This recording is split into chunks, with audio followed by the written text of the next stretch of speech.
Currently middle east में tension के कारण ऑयल प्राइसेस ऊपर जा रहे हैं। दुनिया भर में अनसर्टेनिटी काफ़ी पीक पे है। फिर भी गोल्ड और सिल्वर दोनों ही गिर रहे हैं। पर ऐसा क्यों? नॉर्मली वॉर या जियोपॉलिटिकल टेंशन के टाइम गोल्ड को सपोर्ट मिलता है, लेकिन इस बार पिक्चर थोड़ी डिफरेंट है। जो लोग सिर्फ हेडलाइन देख रहे हैं उन्हें लग रहा होगा कुछ तो अजीब हो रहा है, लेकिन एक्चुअली इसका रीज़न काफ़ी क्लियर है। इस बार गोल्ड फियर पे मूव नहीं कर रहा। इस बार गेम चल रहा है इंटरेस्ट रेट, डॉलर और लिक्विडिटी का। सबसे पहले एक चीज़ नोटिस करो, वॉर की न्यूज़ आते ही गोल्ड और सिल्वर दोनों में एक शार्प मूव आया, लेकिन वो मूव ऊपर नहीं था, वो नीचे था। गोल्ड में फॉल आया और सिल्वर में तो और भी एग्रेसिव गिरावट देखने को मिली। मतलब जो नॉर्मली होता है war equal to gold up, इस बार उसका एग्जैक्ट अपोजिट देखने को मिला। अब सवाल ये है, ऐसा हुआ क्यों? सिंपल लैंग्वेज में समझो तो गोल्ड सिर्फ फियर से मूव नहीं करता। गोल्ड को इंटरेस्ट रेट और डॉलर काफ़ी स्ट्रांगली इन्फ्लुएंस करते हैं। आपके पास पैसा है, एक साइड गोल्ड है, दिखेगा अच्छा, लेकिन रेगुलर इनकम कुछ नहीं। दूसरी साइड एफडी, बॉन्ड्स या सेफ असेट्स है, जहां आपको फिक्स रिटर्न मिल रहा है। अब अगर मार्केट को लगने लगे कि इंटरेस्ट रेट हाई रहने वाले हैं या रेट कट्स डिले होने वाले हैं, तो स्मार्ट मनी माइंडेड पर्सन क्या सोचेगा?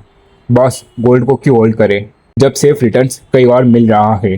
बस वही हो रहा है। लेकिन सवाल ये है, इंटरेस्ट रेट हाई क्यों रहेंगे?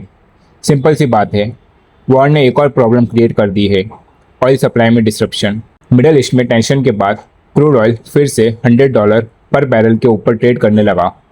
और जब ऑयल महंगा होता है तो ट्रांसपोर्ट महंगा होता है, प्रोडक्शन महंगा होता है, मतलब ऑलमोस्ट सब कुछ महंगा हो जाता है।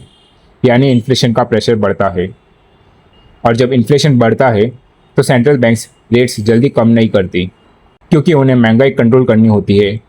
और जब एफडी और बॉन्ड जैसे ऑप्शंस में अच्छा रिटर्न मिलने लगता है, तब गोल्ड की अट्रैक्टिवनेस थोड़ी कम हो जाती है और उस पर प्रेशर आता है। अब यहाँ से चेन रिएक्शन स्टार्ट होता है। वॉर से ऑयल ऊपर, ऑयल से इन्फ्लेशन का फियर ऊपर, इन्फ्लेशन फियर से रेट कट्स होप्स नीचे, रेट कट होप नीचे तो गोल्ड पर प्रेशर। और इस बार सिचुएशन थोड़ी अलग है। गोल्ड को डायरेक्ट पुश नहीं मिला, पुश मिला ऑयल को, और ऑयल ने इन्फ्लेशन का फियर बढ़ाया, जिससे हायर रेट्स का प्रेशर और स्ट्रांग हो गया, और वो इंटरेस्ट रेट फियर गोल्ड पर भारी पड़ रहा है। अब दूसरा बड़ा फैक्टर यूएस डॉलर। जब मार्केट को लगता है कि इंटरेस्ट रेट हाई रहेंगे, तो पैसा उन जगहों पर शिफ्ट होता है जहां रिटर्न मिल रहा हो, जैसे यूएस बॉन्ड्स। और जब ग्लोबल पैसा यूएस में जाता है तो डॉलर ऑब्वियसली स्ट्रांग हो जाता है। अब गोल्ड ग्लोबली डॉलर में प्राइस होता है। जब डॉलर स्ट्रांग होता है तो बाकी कंट्रीज़ के लिए गोल्ड ऑटोमेटिकली महंगा हो जाता है। और जब गोल्ड महंगा लगता है, डिमांड थोड़ी कम हो जाती है, और वही वापस गोल्ड पर प्रेशर क्रिएट करता है। तीसरा फैक्टर प्रॉफिट बुकिंग। गोल्ड और सिल्वर पहले ही काफ़ी तेज़ी से ऊपर जा चुके थे। गोल्ड रिकॉर्ड लेवल के आसपास ट्रेड कर रहा था इन जन 26, और at the same time silver में भी स्ट्रांग रैली देखने को मिली थी। मतलब मार्केट ऑलरेडी थोड़ा स्ट्रेच था। अब जब कोई असेट्स इतनी तेज़ी से ऊपर चला जाता है तो थोड़ा सा नेगेटिव ट्रिगर तो आता ही है, क्योंकि बड़े प्लेयर्स प्रॉफिट बुक करना स्टार्ट कर देते हैं। और जब ये बड़े प्लेयर्स एग्जिट करते हैं तो मार्केट में सेलिंग बढ़ जाती है और अल्टीमेटली प्राइजेस थोड़े डाउनवर्ड मूव होते हैं। चौथा फैक्टर लिक्विडिटी प्रेशर। कभी कभी मार्केट इतना स्ट्रेस में होता है कि लोग सेफ असेट्स भी बेच देते हैं। रीज़न सिंपल होता है, उन्हें कैश चाहिए होता है। लॉसेस कवर करने के लिए या पोजीशन मैनेज करने के लिए लोग गोल्ड तक बेच देते हैं।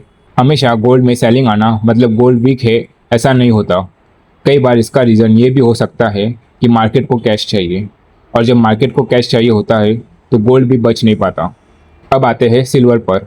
सिल्वर गोल्ड से ज़्यादा क्यों टूट रहा है? क्योंकि सिल्वर सिर्फ प्रीशियस मेटल नहीं है, इंडस्ट्रियल मेटल भी है। यानी जब मार्केट को लगता है कि ग्रोथ स्लो हो सकती है और फैक्ट्रीज और इंडस्ट्रियल डिमांड इम्पैक्ट हो सकती है, तब सिल्वर पर डबल प्रेशर आता है। एक साइड प्रीशियस मेटल वाली सेलिंग, दूसरी साइड इंडस्ट्रियल डिमांड का डर। इसीलिए सिल्वर में मूव और भी मेजर दिखता है। गोल्ड पर इस वक्त प्रेशर इसीलिए ज़्यादा दिख रहा है क्योंकि मार्केट में इन्फ्लेशन, इंटरेस्ट रेट्स, डॉलर और लिक्विडिटी का इम्पैक्ट सेफ हेवन बाइंग से ज़्यादा हैवी पड़ रहा है। और सिल्वर और ज़्यादा गिर रहा है क्योंकि उस पर इंडस्ट्री साइड से एक्स्ट्रा प्रेशर भी है।